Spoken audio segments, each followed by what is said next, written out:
देश में इस साल होने वाले विधानसभा चुनावों का जो पूरा कार्यक्रम है वो चुनाव आयोग की ओर से घोषित कर दिया गया है। 4 राज्यों और 1 केंद्र शासित प्रदेश में चुनाव के तारीखों का ऐलान करते हुए चुनाव आयोग ने तमाम जानकारियां प्रेस कॉन्फ्रेंस के दौरान साझा की और इसी के साथ ही देश भर में मॉडल कोड ऑफ कॉन्डक्ट यानी कि आचार संहिता भी लागू हो गई है। बता दें कि अप्रैल का महीना जो है वो बहुत ही अहम रहने वाला है, क्योंकि इसी महीने में चुनाव होने हैं और नतीजे जो है वो 4 मई को पता चल जाएंगे। और आपको बता दें कि इससे पहले ही अब कांग्रेस की ओर से चुनाव कार्यक्रम के ऐलान को लेकर बड़ा सवाल खड़ा कर दिया गया है। कांग्रेस की ओर से चुनाव कार्यक्रम के ऐलान से पहले ही केंद्र सरकार और प्रधानमंत्री नरेंद्र मोदी के चुनाव प्रचार को लेकर तीखा हमला बोला गया और पार्टी ने ये आरोप लगा दिया कि चुनाव प्रचार के दौरान प्रधानमंत्री नरेंद्र मोदी के अभियान में आरोप प्रत्यारोप और तीखी राजनीतिक बयानबाजियां देखने को मिलेंगी।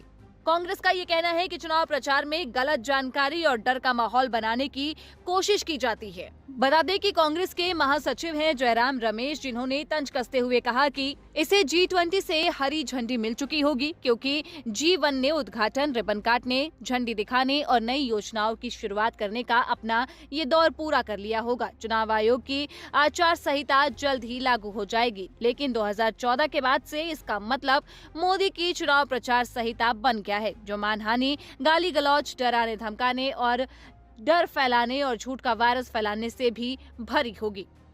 वहीं दूसरी ओर कांग्रेस नेता और पूर्व सांसद संदीप दीक्षित ने भी चुनाव आयोग के समय को लेकर सवाल उठाए। उन्होंने कहा कि चुनाव कार्यक्रम की घोषणा का वे स्वागत करते हैं, लेकिन ये घोषणा तो पहले ही हो जानी चाहिए थी। सांसद ने कहा कि चुनाव आयोग को लेकर पहले से ही कई तरीके के संदेह हैं और ऐसे में तारीखों की घोषणा में देरी सवाल खड़े करती है। उनका आरोप है कि प्रधानमंत्री लगातार नई घोषणाएं करते रहते हैं और फिर अचानक चुनाव की तारीखें घोषित कर दी जाती है। उन्होंने और क्या कुछ कहा है, सुनिए।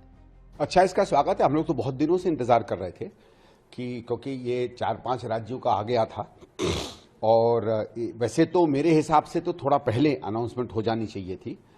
कभी कभी ये लगता है कि आप देखिए चुनाव के यकायक पहले हमारे प्रधानमंत्री चले जाते हैं तमाम राज्यों में, और आजकल राज्यों में जब जाते हैं तो कोई भी राज्य में 40-50 हज़ार करोड़ से कम की या तो स्कीम्स अनाउंस नहीं करते या उनका शिलान्यास कराते हैं।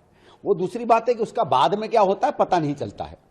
लेकिन ये इलेक्शन कमीशन क्या ये देख कर के प्रधानमंत्री कहां कहां जाना चाहते हैं उसके बाद अपनी अनाउंसमेंट करता है या नहीं करता है, शक तो होता है। तो मैं इलेक्शन कमीशन से कहूंगा, ऐसे भी आप पर इतने शक हैं, कम से कम इसमें इतने खुले तो मत हो जाइए कि सिरे से प्रधानमंत्री अनाउंस करते चले जा रहे हैं। जब अनाउंसमेंट खत्म हो जाती है, यकायक आपको याद आता है कि आपको तारीखें अनाउंस करनी है।